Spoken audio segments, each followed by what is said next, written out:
México, México sigue viviendo el horror, reviviendo escenas dantescas, inimaginables. Ya le decía yo, 19 cadáveres carbonizados y 2 vehículos calcinados fueron hallados en el poblado de Santa Anita. Santa Anita está en el municipio de Camargo, en Tamaulipas. Esto fue el 22 de enero, viernes 22 de enero. En la cabina de una pick-up había 2 cuerpos. Otro cuerpo estaba a un costado de la puerta del lado del conductor. Uno más al lado de la puerta del acompañante. Y 15 cuerpos en la parte de atrás del vehículo. Ahí está viendo estas terribles imágenes. 15 en la parte de atrás del vehículo. Pero ¿cómo pudo ocurrir algo así? ¿Qué fue lo que pasó? ¿Quiénes son? Hay muchas preguntas, muy pocas respuestas. Aunque la Secretaría de Gobernación de México, la secretaria, perdón, de Gobernación de México, Olga Sánchez Cordero, aseguró este miércoles que hay avances contundentes en la investigación y dice que no habrá impunidad. Escúchala. Este evento hemos estado en el Gabinete de Seguridad viendo los avances que se tienen sobre esta situación. Y te puedo decir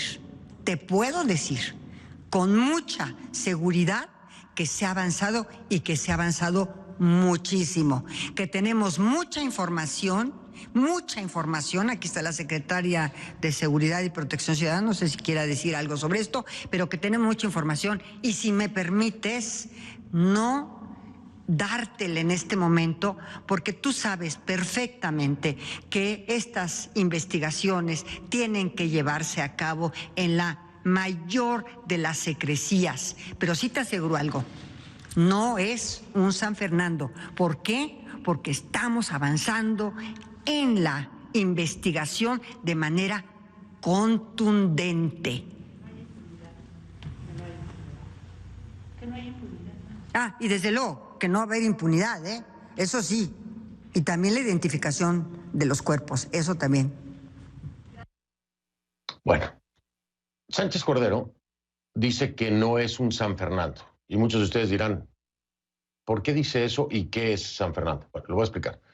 Dice eso porque previamente Guillermo Fernández Maldonado, que es el representante de la ONU en México, dijo que estos hechos recuerdan a masacres como la de San Fernando. La masacre de San Fernando en 2010, en Tamaulipas, también, donde los familiares de las víctimas siguen en búsqueda de verdad, justicia y reparación. En ese 2010 fueron 72 cadáveres hallados en San Fernando. ¿Se trataba de qué? De migrantes. Migrantes que se dirigían a Estados Unidos y habrían sido asesinados por presuntos miembros de los Zetas. Según Fernández Maldonado, esta vez hay información que indica que al menos varias de las víctimas serían guatemaltecas. Escuchen. Hay informaciones de varias fuentes que indican que al menos parte de las víctimas serían de origen guatemalteco. En todo caso, la forma en que estas personas fueron asesinados, las rutas donde aparecen, nos recuerdan a casos anteriores, incluso casos en los cuales se tardó más de un año en identificar que efectivamente eran migrantes que iban en dirección de la frontera. Eso es parte de las obligaciones ahora del Estado de clarificar. Pero en todo caso esto responde a una situación que hemos comprobado varias agencias de Naciones Unidas, que en la medida que no hay mecanismos, alternativas de migración legal, segura, digna, esto impulsa a la gente a que caiga en manos de los denominados coyotes, a utilizar vías cada vez más peligrosas y finalmente que sucedan casos de crímenes, de violaciones graves a los derechos humanos. Bueno, pues ahí lo tiene usted. Hay comparaciones. Y es en otros gobiernos, sí, es cierto. pero este es un hecho que se sigue repitiendo. Entonces, desde el frente del gobierno de Andrés Manuel López Obrador, pues puede señalar, por supuesto, acontecimientos tan macabros como el de San Fernando a los neoliberales. Pero ¿y qué tendrá que decir sobre estos hechos también, igual de macabros, en su 4T? Es que el problema de México es añejo. Es que las masacres en México siguen ocurriendo. Y no se trata, efectivamente, estoy de acuerdo completamente con la secretaria de Gobernación, Sánchez Cordero, no se tiene que comparar ni una ni la otra. Lo que tiene que pasar es que no ocurra más. Es que no puede ocurrir más. Es que ahí es donde fallan los estados y los gobiernos de lo que sea, de derecha, de izquierda, de centro, del PRI, del PAN, del PRD, de Morena. A todos, por igual, podemos señalar como culpables y responsables de masacres como estas. Ahora, ¿qué más sabemos hasta ahora de lo que pasó en Santa Anita? Escuche bien. Primero les dispararon. Sí. Primero les dispararon. Después los quemaron. Sin embargo, y también de acuerdo a la información proporcionada por la Fiscalía General de Justicia del Estado de Tamaulipas, se presume que los cuerpos fueron trasladados. ¿Por qué? Porque no encontraron casquillos en la escena. Es decir, al parecer no les dispararon ahí. Entonces los habrían matado en otro lado y después los habrían llevado en esos vehículos, de acuerdo a la información, y ahí entonces los hubieran calcinado, carbonizado. El ministro de Relaciones Exteriores de Guatemala informó que está dando seguimiento a los hechos con las autoridades mexicanas. Es un tema transnacional, ¿no? Fíjese usted, esta violencia en México, estas masacres en México, presunta y posiblemente, hay que esperar los resultados oficiales y las investigaciones, con extranjeros. Por lo pronto, en términos de la Secretaría de Relaciones Exteriores de Guatemala, en este comunicado que dan a conocer, señalan que están a la espera de conocer el origen y la identidad de los fallecidos. Por eso le digo, presuntamente, que pudiera ser un tema de nueva cuenta transnacional, porque serían extranjeros. No se ha confirmado, hay que esperar la confirmación. Esto es un hecho. No lo es. ¿Existe la posibilidad? Sí existe. ¿Y por qué? Bueno, pues porque ya han reaccionado también autoridades en el extranjero, de acuerdo a la información que comparten con el propio gobierno mexicano, ¿no?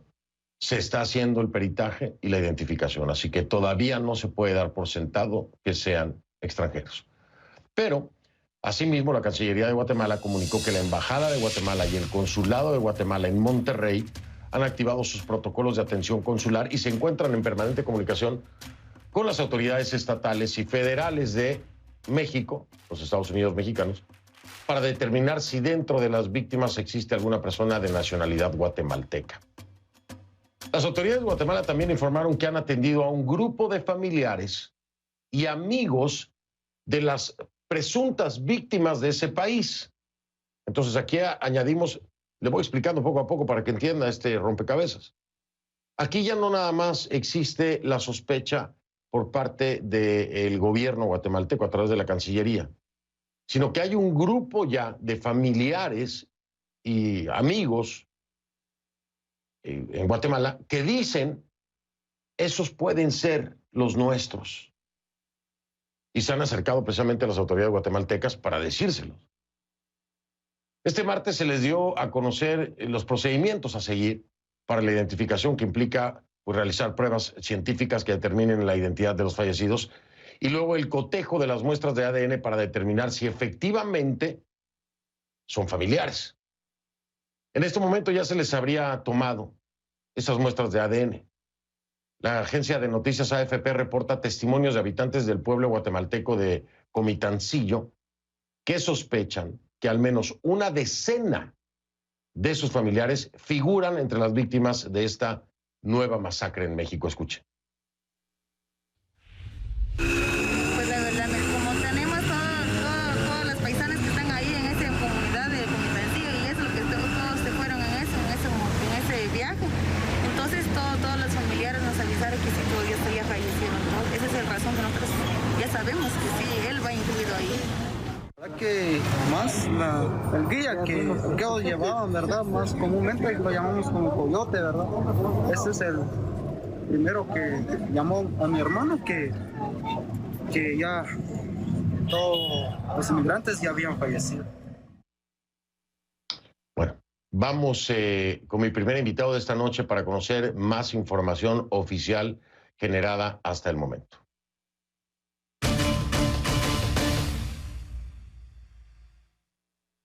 Para eso le doy la bienvenida a Luis Alberto Rodríguez. Él es el vocero de la Secretaría de Seguridad Pública de Tamaulipas. Gracias por acompañarnos, señor Rodríguez. Buenas noches. ¿Qué tal? Buenas noches a su auditorio. Muy amable, gracias. ¿Qué información nueva puede compartirnos acerca de esta terrible masacre? Bueno, de hecho usted ha hecho un resumen muy completo acerca de qué es lo que se ha venido haciendo. Y sí quisiera mencionar primero que nada un diferenciador muy importante con respecto a acontecimientos que se dieron en años anteriores, particularmente este que se referencia de San Fernando. ¿Cuál es la diferencia más importante? Que aquí la Fiscalía General de Justicia del Estado de Tamaulipas tuvo una intervención inmediata, oportuna, para iniciar primero una carpeta de investigación, a partir de la cual se ha trabajado en dos grandes vertientes.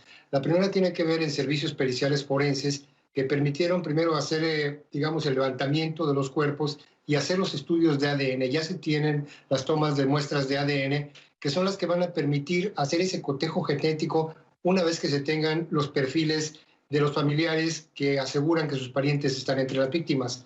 Otro elemento de estas periciales forenses tiene que ver con la determinación del género, y ahí que del total de las 19 víctimas, 16 fueron hombres, una mujer y dos que desafortunadamente, dadas las condiciones de los restos, no se pudo determinar su género.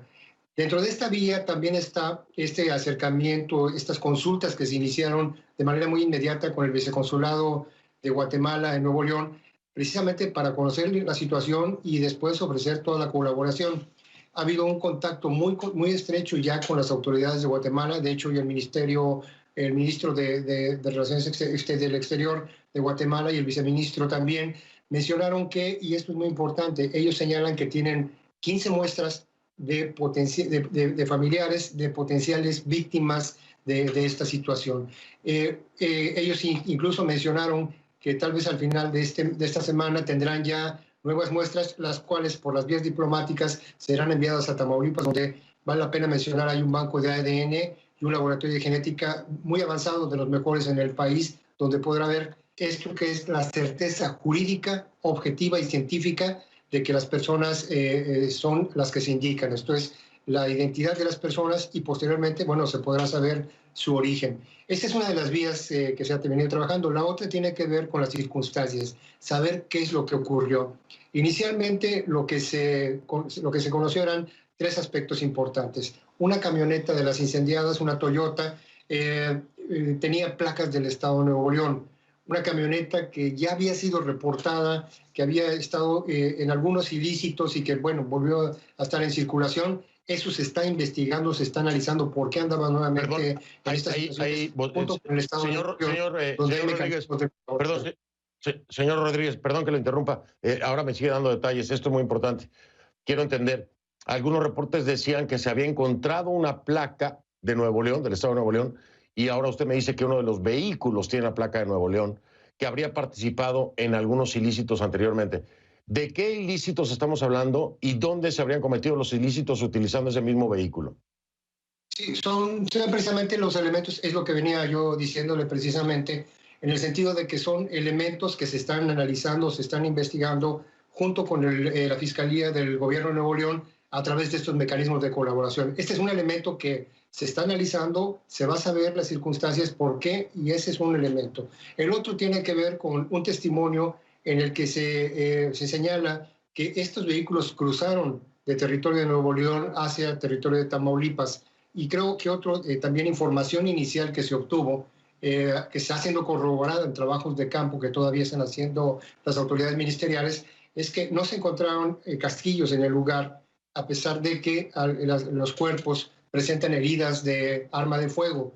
Entonces, estos son los elementos que apuntan hacia una hipótesis de investigación, que es que el sitio donde ocurrieron las muertes es distinto a donde fueron encontrados los vehículos incinerados. Digamos, en términos generales, esta es la investigación, hasta donde va la investigación, se sigue trabajando. Ha habido una colaboración muy estrecha con Nuevo León, con Guatemala, y hay una voluntad de que esto avance en términos de las investigaciones.